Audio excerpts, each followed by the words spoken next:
Hi, my name is Neil Bahala, and my project is constructing workflow-centric traces in close real time. This project was done in collaboration with MIT Primes and Professor Rajas Sambasivan from Tufts, and here's my lab notebook and report. Let me describe to you my problem.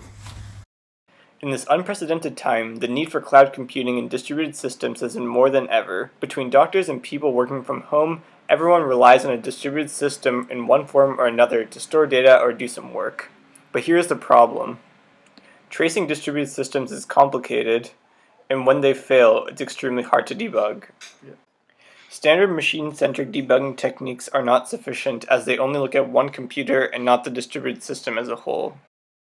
The proposed solution transforms machine-centric debug to a request-centric timeline. By annotating an application with trace points, a request being processed may encounter these trace points. The app then combines identifying metadata with the trace point, and logs can be stored and a trace can be reconstructed.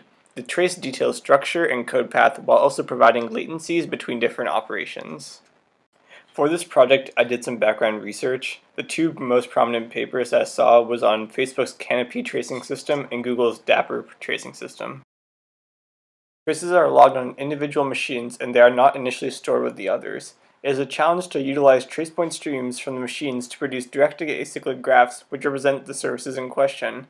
There's also a challenge of how to visualize the data as traces may contain trace points at different levels of computation, and extremely complicated services may be harder to debug at a micro scale. To give you the scale of the problem, Facebook produces about 5 gigabytes per second worth of traces, and it currently takes Facebook 1 day of turnaround time to generate directed acyclic graphs from the event streams. In this project, I created a new trace processing system called Altair. Altair utilizes a stream processing framework on Rust called Timely Data Flow in order to process input trace point events and reconstruct directed acyclic graphs. In this framework, the event streams can be sampled to produce representative graphs which describe ideal service graphs. One can produce a data structure which is trained to identify the ideal graphs, or lack thereof, in quick time.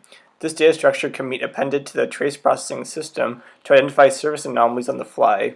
This provides network operators with faulty traces much faster and gives insight into structural or timing differences between ideal graphs and the flagged anomalies for root cause analysis.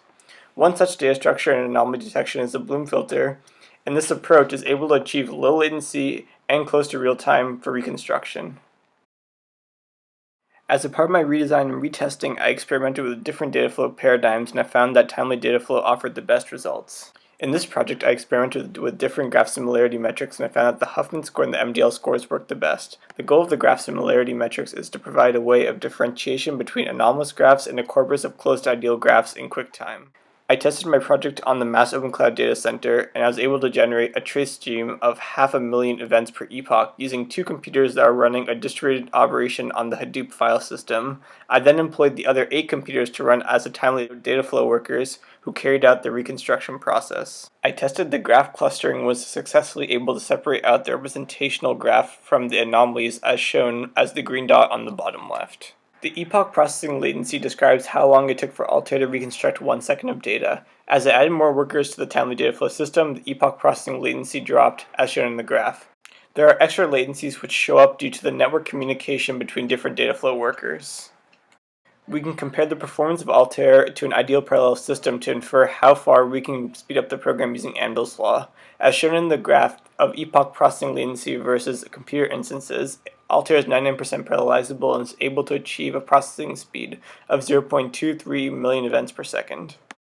The graph plots event throughput with the number of instances. At 0.23 million events per second, it is possible to increase the number of instances to a point where one can achieve 11 million events per second, which is what Facebook deals with daily.